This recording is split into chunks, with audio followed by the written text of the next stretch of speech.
मुझे बताने की जरूरत नहीं है कि मनी हाइस्ट कितनी ऑसम सीरीज है। मनी हाइस्ट में जो प्रोफेसर था वो रियल लाइफ में कौन था, आइए जानते one of the biggest money highest ever.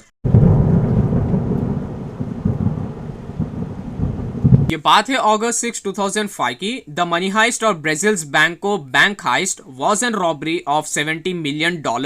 अगर इंडियन करेंसी में देखा जाए तो 483 करोड़ होते। सिमिलरली जैसे मनी हाइस्ट में प्रोफेसर के पास एक टीम थी, यहाँ पर भी एक टीम थी विच इज ऑफ 25 मेंबर्स, और इस सारी टीम को गाइड करने वाला हमारा प्रोफेसर था लुइस फर्नांडो रिबेरो, जो कि सिर्फ 26 इयर्स का था। जैसे मनी हाइस्ट में प्रोफेसर और इसकी टीम एक बैंक रॉब करते थे, इन सभी 25 मेंबर्स जो कि गली के नॉर्मल गुंडे थे, इन्होंने प्लान बनाया एक बैंक को रॉब करने का जिसका नाम था central bank of Fortaleza of Brazil, जिसमें $70 मिलियन का कैश था। अगर इंडियन करेंसी में देखा जाए 483 करोड़ होते हैं। ऑन 6 अगस्त 2005 को the one of the biggest money heist took place, जहां पर इन 25 मेंबर्स की टीम ने $70 मिलियन रॉब किए एक बैंक से through digging a tunnel. Later 2005 end तक सिर्फ 8 मेंबर्स ही पकड़े गए और $20 मिलियन ही रिकवर हो सके। यह हीस्ट सुनने में जितनी आसान लग रही है उतनी आसान है नहीं। इस हीस्ट के लिए प्रोफेसर और उसकी टीम 3 महीने पहले से प्लानिंग कर रहे थे। इनकी प्लानिंग शुरू होती है 3 महीने पहले से, जहां पर प्रोफेसर और उसकी टीम ने एक प्रॉपर्टी रेंट पर ली नियर द बैंक, जिसके थ्रू वो लोग टनल डिग करके बैंक रॉब कर सके। इन लोगों ने उस प्रॉपर्टी को रिनोवेट कर उसे एक लैंडस्केपिंग कंपनी में बदल दिया जो बहुत आर्टिफिशियल और नेचुरल ग्रास और प्लांट सेल करते। उनके पास उनकी एक वैन भी थी विद देयर ओन लोगो। वहां के नेबर्स हमेशा देखते थे कि वहां पर 7 to 10 मेंबर्स मड और सॉइल इन और आउट कर रहे हैं on daily basis, but neighbours को कभी शक नहीं आया और वो हमेशा यही सोचते थे कि because it's a landscaping company, ये सब नॉर्मल बिजनेस एक्टिविटी है। उन 3 महीनों में प्रोफेसर और उसकी टीम ने 78 मीटर्स 256 फीट की टनल डिग की, जिसमें इन्होंने अपना ओन लाइटिंग और एयर सर्कुलेटिंग सिस्टम बना रखा था।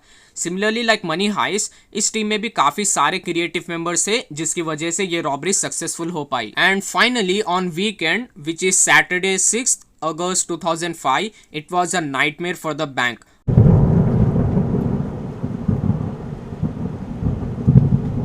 अगस्त 2005 को प्रोफेसर और उसकी टीम एक टनल के थ्रू बैंक के सेफ के अंदर एंटर कर गए by breaking 1.1 metre 3.6 feet steel reinforce concrete wall.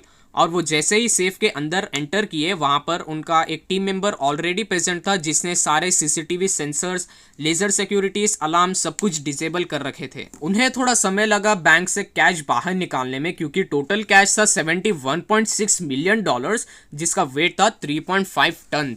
After that वो सारा कैश उनकी लैंडस्केपिंग वैन में भरकर किसी और जगह ले गए। द नेक्स्ट वर्किंग डे यानी कि मंडे को जब बैंक ओपन हुआ तो सभी ने देखा कि बैंक तो रॉब हो चुका है और 2 दिन से किसी को खबर तक नहीं है। सभी को पता चल गया था कि बैंक में चोरी हो गई है। इन्वेस्टिगेशन के दौरान सबसे पहले शक टॉप ऑफिशियल्स पे गया, क्योंकि बैंक में इतनी ज्यादा सिक्योरिटी रहने बाद भी सारा कैश चोरी हो गया था। फिर जब इन्वेस्टिगेशन शुरू हुई तो ऑफिसर्स ने देखा कि सारा पैसा टनल से चोरी हुआ है, और वो जैसे ही टनल में देखा तो वहां उन्हें सारे तरफ चॉक पाउडर फैला हुआ मिला फिंगरप्रिंट्स मिटाने के लिए, बट फिर भी ऑफिशियल्स को फिंगरप्रिंट मिल गए थे। और जैसा कि मैंने आपको बताया 8 मेंबर्स पकड़े गए थे। वो फिंगरप्रिंट्स की वजह से नहीं पकड़े गए थे, वो लोग टीममेट्स की बेवकूफ़ी की वजह से पकड़े गए थे। द वेरी नेक्स्ट डे उन्होंने 10 से 12 न्यू लग्जरी कार्स खरीद ली जो ऑफिशियल्स ने पकड़ ली। अब ऑब्वियसली सी बात है, उनके पास इतना सारा कैश आ गया तो शॉपिंग करना तो बनता ही था, लेकिन ऑफिशियल्स ने उन्हें पकड़ लिया। On August 10, 2005, official arrested 2 men with $2.13 million transporting. On September 8, 2005, officials ने और 5 members को अरेस्ट किया and seized $5.22 million. नाउ यहाँ का पार्ट बहुत इंटरेस्टिंग है। अगर आपने वीडियो को अब तक लाइक नहीं किया है तो लाइक कर दीजिए। अगर चैनल पे आप न्यू हो तो नीचे सब्सक्राइब जरूर कर लेना। और उन लोगों ने बताया कि इन लोगों ने टनल डिग करने में हेल्प की थी और सब कुछ प्री प्लान था ताकि सब लोग सारा पैसा अलग अलग होकर कंट्री के बाहर लेकर जाए। ऑन अक्टूबर 20, 2005 को officials found the dead body of the mastermind professor Luis Fernando Ribeiro, जिसको 7 टाइम्स शॉट किया गया था और उसके हाथ पर हैंडकफ्स के मार्क्स थे। अपॉन इन्वेस्टिगेशन पता चला कि प्रोफेसर का किडनैप हुआ था बाय सम अननोन गैंग और उसके बदले में उसके रिलेटिव से पैसे मांगे गए थे, ऑल्दो प्रोफेसर मर चुका था। इसके बाद कुछ ही दिनों में बाकी मेंबर्स का किडनैप होना भी शुरू हो गया था।